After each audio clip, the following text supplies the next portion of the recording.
Hello friends, welcome to my channel. तो आज हम प्लाजो पैंट की कटिंग और स्टिचिंग करेंगे। तो ये पैंट स्टाइलिश लुक देती है और पहनने में भी कंफर्टेबल रहती है। तो इसके लिए हमने 2.25 मीटर फैब्रिक लिया है और इस फैब्रिक को हमने डबल में रखा है। सबसे पहले हम फ्रंट का पार्ट कट करेंगे। तो यहाँ से हम बेल्ट के लिए 2 इंच पे मार्क करेंगे और इस लाइन को सीधा स्ट्रेट करेंगे। अभी हम लेंथ लेंगे तो प्लाजो की रेडी लेंथ है 37 इंच। उसमें हम 2 इंच का मार्जिन ऐड कर लेंगे फोल्डिंग के लिए। आप 1 इंच भी मार्जिन ले सकते हैं फोल्डिंग के लिए। तो यहाँ पर मैं लेंथ ले रही हूँ 39 इंच। उसके बाद यहाँ पर भी हम स्ट्रेट लाइन ड्रॉ करेंगे। अभी हमें यहाँ पर कमर के लिए निशान लगाना है। तो कमर के लिए हमें हिप का मेजरमेंट लेना है। तो जितना आपका हिप का साइज़ है उसको 4 से डिवाइड करना है, प्लस उसमें 1 इंच लूजिंग ऐड करना है। तो मेरा हिप साइज़ है 36 इंच, उसको 4 से डिवाइड करेंगे तो वो आ जाता है 9 इंच, प्लस 1 इंच लूजिंग लेंगे तो वो आ जाता है 10 इंच। तो इस तरह से हम यहाँ पर 10 इंच ले लेंगे कमर के लिए। अब यहाँ से हम आसन के लिए निशान लगाएंगे, मतलब क्रॉच लेंथ लेंगे। तो आसन के लिए आपको हिप का 4th पार्ट प्लस उसमें 2.5 इंच लूजिंग ले लेना है। तो हिप है 36 इंच, उसको 4 से डिवाइड करेंगे तो वो आ जाता है 9 इंच, प्लस 2.5 इंच मार्जिन ले लेंगे तो वो आ जाएगा 11.5 इंच। तो आसन यहाँ पर हमारा आएगा 11.5 इंच। तो 40 से ऊपर की साइज़ के लिए आपको हिप का 4th पार्ट प्लस 3 इंच लेना है। इन दोनों निशानों को हम स्ट्रेट लाइन से जोड़ेंगे। तो यहाँ पर हम स्ट्रेट लाइन ड्रॉ करेंगे। उसके बाद यहाँ से हम आसन की गोलाई देंगे तो 2 इंच पे हम मार्क करेंगे। तो 40 से ज़्यादा साइज़ के लिए आपको यहाँ पे 2.5 या 3 इंच लेना है। अब यहाँ से हम आसन के लिए गोलाई देंगे। उसके बाद हमें बॉटम के लिए निशान लगाना है। तो बॉटम के लिए सबसे पहले हमें इसका सेंटर निकालना है। तो ये यहाँ पर 13 इंच है, तो 13 का हाफ हो जाएगा 6.5 इंच। तो यहाँ पर इसका सेंटर आ गया है 6.5 इंच। ये इसका सेंटर है। अभी नीचे की तरफ भी हम 6.5 इंच पर ही निशान लगाएंगे।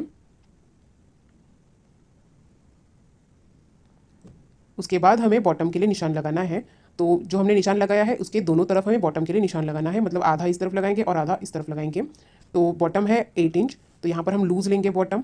तो 4 इंच हम इस तरफ लेंगे और 4 इंच इस तरफ लेंगे। तो इस तरह से यहाँ से हम पहले 4 इंच ले लेंगे और यहाँ से 4 इंच लेंगे। तो ये हमारा बराबर 8 इंच का बॉटम हो जाएगा। तो देखिए इस तरह से ये हमारा 8 इंच का बॉटम हो गया है। नीचे भी इसको स्ट्रेट करेंगे। उसके बाद हम इसको यहाँ पर जोड़ेंगे और इसको यहाँ पर जोड़ेंगे, बिल्कुल इस निशान के सामने। तो यहाँ पर हमें कर्व स्केल की ज़रूरत नहीं है, हम इसको स्ट्रेट ही जोड़ेंगे।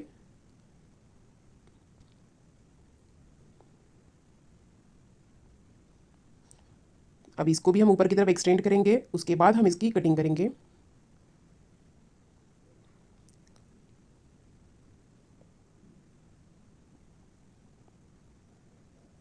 तो इस तरह से हमने फ्रंट पार्ट की कटिंग कर ली है। तो ये फ्रंट के 2 पीस है। अभी हम इसको साइड में रखेंगे और बैक पार्ट के लिए फैब्रिक को डबल में लेंगे। तो इस तरह से हमने बैक पार्ट के लिए फैब्रिक को डबल में रखा है। अभी इसके ऊपर हमें फ्रंट का पार्ट रखना है। तो यहाँ पर ऊपर की तरफ हम एक्स्ट्रा नहीं लेंगे, क्योंकि ये जो पैंट है हमारा नीचे से लूज़ है। इसके लिए ऊपर के लिए हमें एक्स्ट्रा लेने की ज़रूरत नहीं है बैक पार्ट के लिए। अब ये वाली जो साइड है ये हम ऐसे ही एज इट इज़ मार्क कर लेंगे। यहाँ पे कोई चेंज नहीं करना है, हमें चेंज सिर्फ आसन वाली साइड में करना है।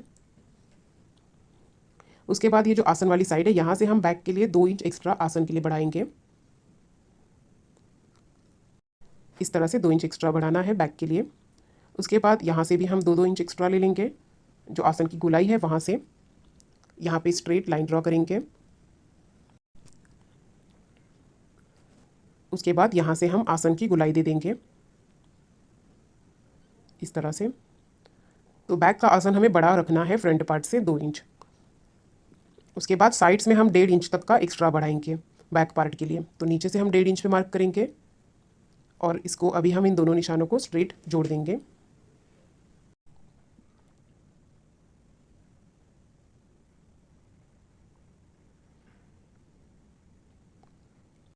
और नीचे की तरफ जैसा है वैसा ही हम मार्क कर लेंगे। इस तरह से आसन वाली साइड में हमें 2 इंच बढ़ाना है। तो अभी हम इसकी कटिंग करेंगे।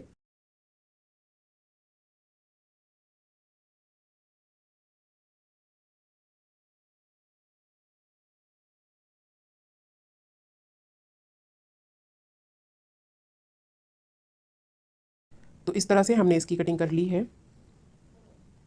तो ये फ्रंट के 2 पीसेस हैं और ये बैक के 2 पीसेस हैं। तो अभी हम स्टिचिंग करेंगे। तो सबसे पहले दोनों पार्ट्स की सीधी साइड हमें अंदर की तरफ रखनी है।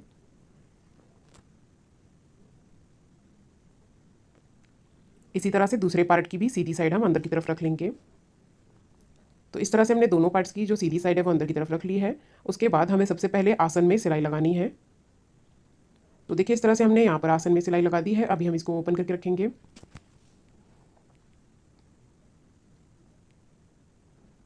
अभी इसके ऊपर हम फ्रंट का पार्ट उल्टा रख लेंगे। तो देखिए दोनों पार्ट्स की जो सीधी साइड है वो हमने अंदर की तरफ रखी है। उसके बाद यहाँ पर हमें सेंटर को मिलाना है और यहाँ से इसको स्टिच कर लेना है। तो इस तरह से हमने इसको स्टिच कर लिया है। अभी हमें साइड्स में सिलाई लगानी है। तो यहाँ पर बैक का पार्ट बड़ा है और फ्रंट का पार्ट छोटा होता है, तो भी हमें दोनों पार्ट्स को इस तरह से मिलाना है। दोनों की किनारियों को हमें मिलाना है और यहाँ पर हमें सिलाई लगा देनी है। इसी तरह से दूसरे साइड में भी हमें दोनों की किनारियों को मिलाना है और इसे स्टिच करना है। और उसके बाद बॉटम को भी फोल्ड करना है। तो बॉटम में हमने 2 इंच का मार्जिन छोड़ा था, तो 2 इंच हम इस तरह से फोल्ड कर लेंगे। तो देखिए इस तरह से हमने साइड्स को स्टिच कर लिया है और इसके बॉटम को भी फोल्ड कर लिया है। अभी हम बेल्ट बनाएंगे। तो बेल्ट के लिए सबसे पहले देखिए हमने 2 इंच छोड़ा था ऊपर से, तो हाफ इंच का फोल्ड करना है। उसके बाद एक और इस तरह से फोल्ड कर लेना है और इसे हम पूरे राउंड में स्टिच करेंगे। तो हमने बेल्ट को स्टिच कर लिया है और यहाँ पर हमने थोड़ा सा ओपन रखा है, इसमें से हम इलास्टिक डालेंगे। तो ये हमने इलास्टिक लिया है और इलास्टिक की जो लेंथ है वो हमने 27 इंच की ली है।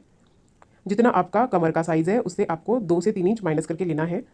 अब यहाँ पर हम पिन लगा लेंगे और इलास्टिक को हम इसके अंदर पास करेंगे और एक साइड से डाल के दूसरी साइड से हमें इलास्टिक को बाहर निकालना है। तो इस तरह से हमने इलास्टिक डाल लिया है। अब इसको ओवरलैप करके स्टिच करेंगे। तो हमने इसको स्टिच कर लिया है। अब इलास्टिक को हमें अंदर करना है और ये जो हमारा ओपन है इसे हमें स्टिच करना है। तो देखिए इस तरह से हमने इसको स्टिच कर लिया है। अब इसको खींचते हुए पूरे राउंड में स्टिच करेंगे। तो हमने इसको स्टिच कर लिया है पूरे राउंड में। तो इस तरह से ये हमारा प्लाजो पैंट बन गया है। तो पहनने में बहुत ही अच्छा लुक देता है और कंफर्टेबल भी रहता है। तो आप इसे ज़रूर ट्राई करें। अगर आपको मेरा वीडियो अच्छा लगा हो तो वीडियो को लाइक ज़रूर कीजिए और आप मेरे चैनल पे नए हैं तो सब्सक्राइब भी कीजिए। Thank you.